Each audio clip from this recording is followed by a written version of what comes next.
آپ کو اس بات کی خبر ہے کہ نیا سال یعنی محرم کے مہینے میں ہم داخل ہو چکے ہیں اور آج اس کی 2 تاریخ ہے۔ محرم کا مہینہ حرمت کے مہینوں میں سے ایک ہے، اس لیے اس کا تقدس اور اس کی عزت اور اس کا احترام اور اسی طرح سے اس کا ادب، ان تمام چیزوں کا پاس و لحاظ رکھنا اور اس کا خاص خیال رکھنا ہی ہمارے لیے ضروری ہے۔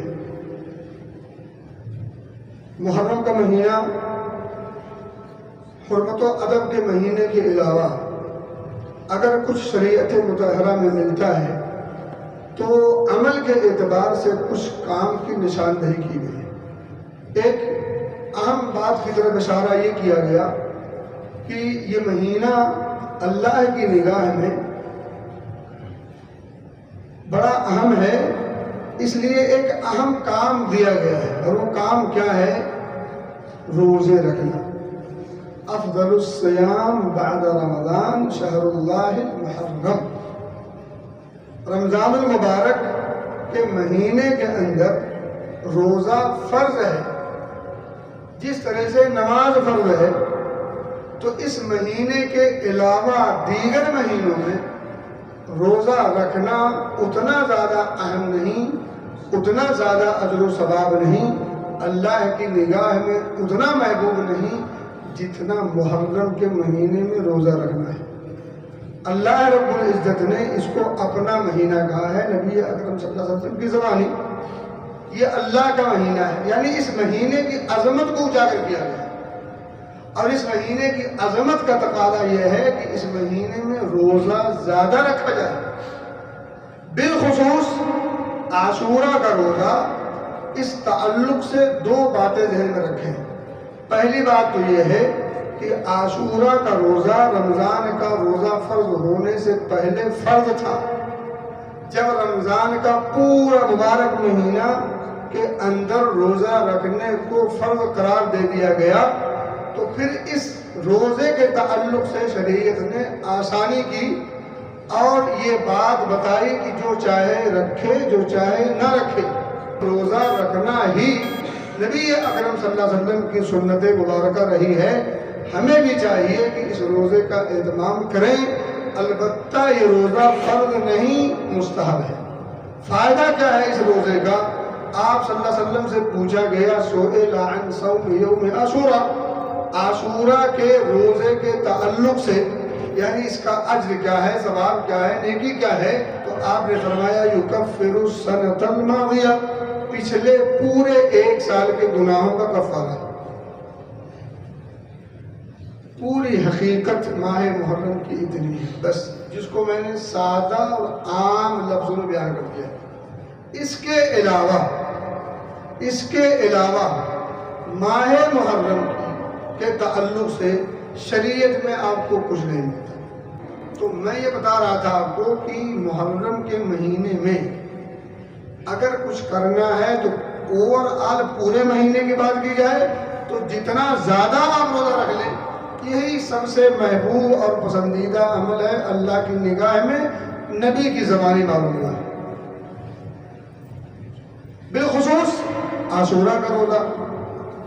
اب عاشورہ کا روزہ چونکہ آپ کو بتایا میں نے اور آپ شاید جانتے بھی ہوں کہ یہود و نصارہ بھی اس کا اہتمام کرتے تھے، حتیٰ کہ جاہلیت کے قریش بھی اس کا اہتمام کرتے تھے۔ نبی اکرم صلی اللہ علیہ وسلم جب مدینہ آئے تو کچھ صحابہ نے عرض کیا کہ اللہ کے رسول صلی اللہ علیہ وسلم، اس روزے کا جس کا آپ خود اہتمام کرتے ہیں اور ہمیں حکم دیتے ہیں، یہ دن وہ دن ہے یوم تعظمونہ الیہود والنصارہ، یہود و نصارہ بھی اس دن کی بڑی عظمت کرتے ہیں، اس کو بڑا بابرکت مانتے ہیں، اس کے تقدس کا خیال رکھتے ہیں، عظیم دن ان کے ہاں یہ مانا جاتا ہے۔ آپ صلی اللہ علیہ وسلم کے سامنے جب یہ بات رکھی گئی تو آپ نے ایک خواہش کا اظہار کیا، جو خواہش ہی رہی، پوری نہ ہو سکے۔ خواہش کیا تھی؟ لئن عشت یا لئن بقیت الی قابل، اگر میں باحیات رہا، اگر میں زندہ رہا اگر زندگی نے وفا کیا، لئن بقیت الی قابل، آنے والا سال تک اگر میں زندہ رہا، لأصومن التاسع، تو 9ویں محرم کا روزہ بھی رکھوں گا۔ عبداللہ ابن عباس رضی اللہ تعالیٰ عنہ راوی حدیث ہے، وہ کہتے ہیں کہ فَإِذَا كَانَ الْعَامُ الْمُقْبِلُ، آنے والا سال تو آ گیا مگر رسول اللہ صلی اللہ علیہ وسلم کی وفات ہو چکی حَتَّى تُوفِّيَ رسول اللہ صلی اللہ علیہ وسلم، لفظ وفات کا استعمال کیا ہے عبداللہ ابن عباس سے، صحیح مسلم کی روایت ہے۔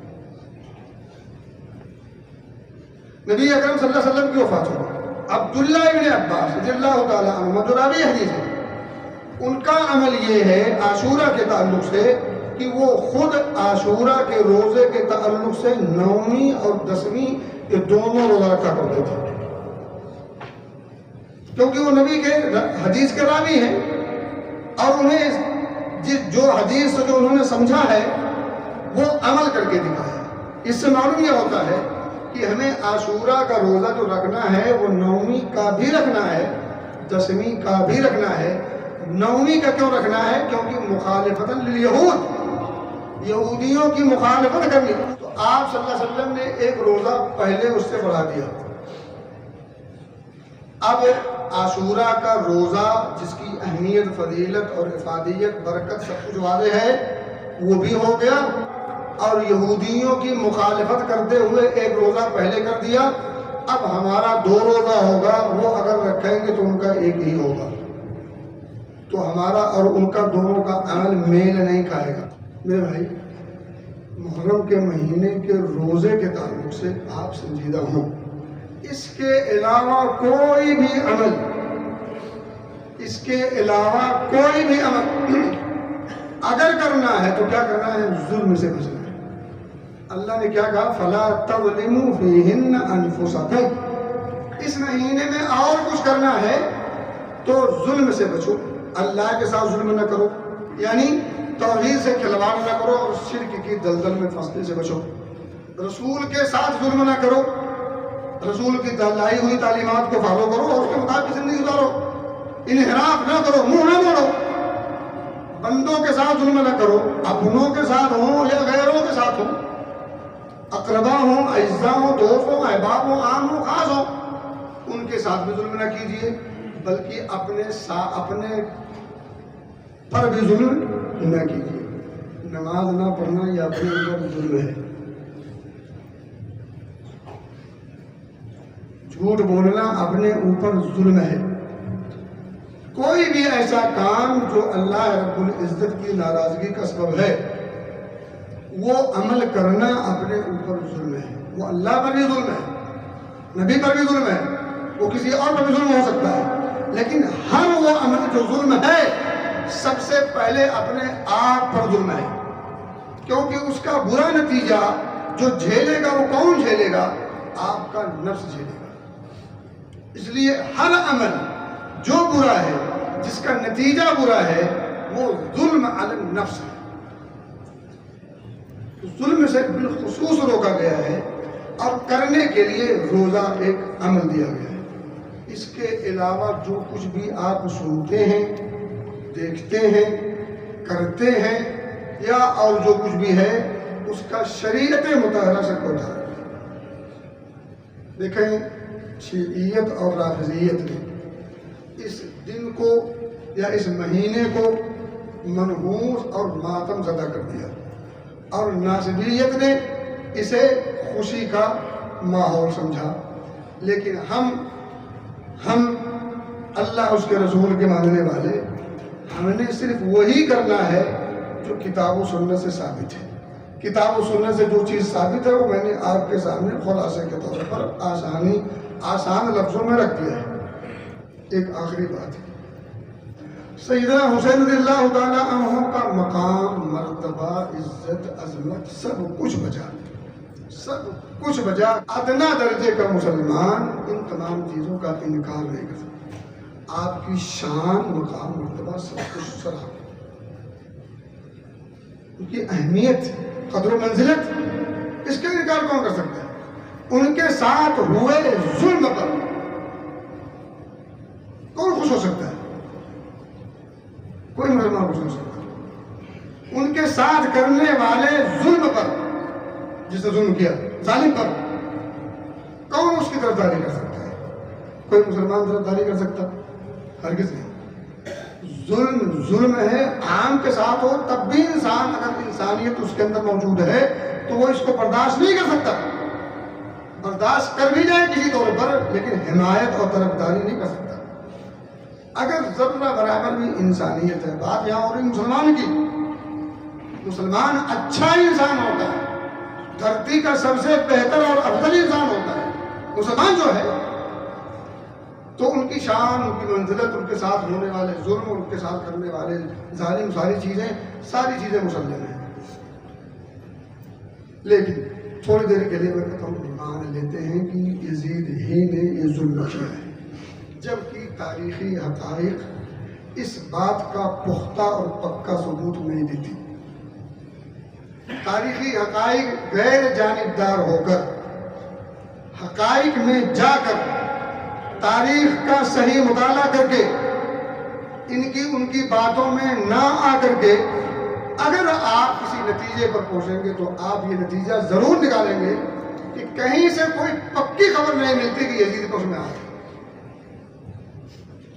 چلو اس سے قطعی نظر اس کا ہاتھ تھا، نہیں تھا، ہے جو بھی ہے، کیا کوئی انسان اس کو مسلمان سے خارج کر سکتا ہے؟ بات سمجھنے کی کوشش کیجیے، میں طرفداری حمایت کی بات نہیں کر رہا، میں صرف ایک ترازو دے رہا ہوں آپ کو۔ ذرا آپ تصور کیجئے کہ وہ اس کا ہاتھ اس میں تھا، ظالم ہوا، قاتل ہوا، کیا اس کو اسلام کے دائرے سے خارج کرنے کی آپ میں سے یا دنیا میں کسی کے پاس یہ واضح ثبوت ہے کہ وہ اسلام سے خارج ہے؟ اگر ہے تو پھر ظاہر سی بات واضح ہے، اللہ کی لعنت۔ لیکن اگر نہیں تو مسلمان تو ہے نا۔ اب مسلمان اگر ہے تو پھر معاملہ پھر اللہ کے اوپر ہے، اور آپ کو اور ہم کو یہ اس بات کی بالکل خبر نہیں کہ کیا اگر وہ اس میں ملوث تھا تو کیا ملوث ہونے کے بعد مرنے سے پہلے اس نے توبہ کیا کہ نہیں کیا؟ کسی کے پاس ہے کوئی پروف؟ نہیں۔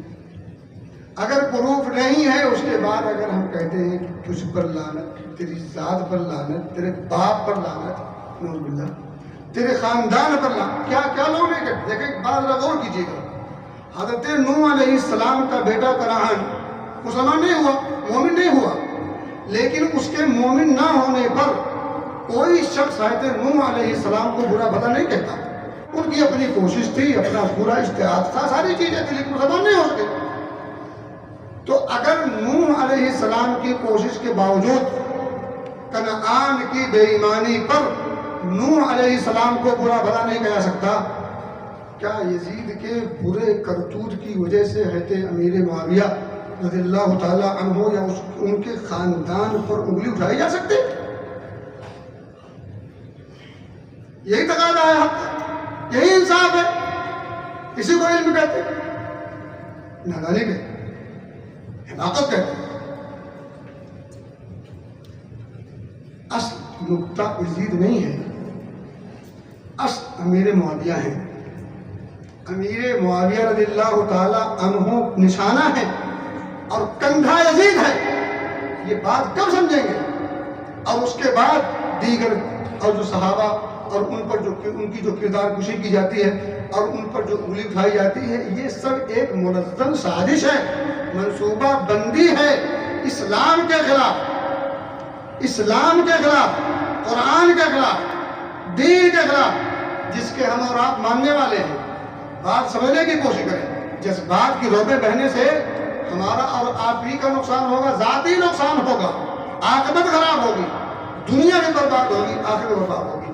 رب کی نگاہ میں آپ کی گردن نرنے سے بتا نہیں سکتا۔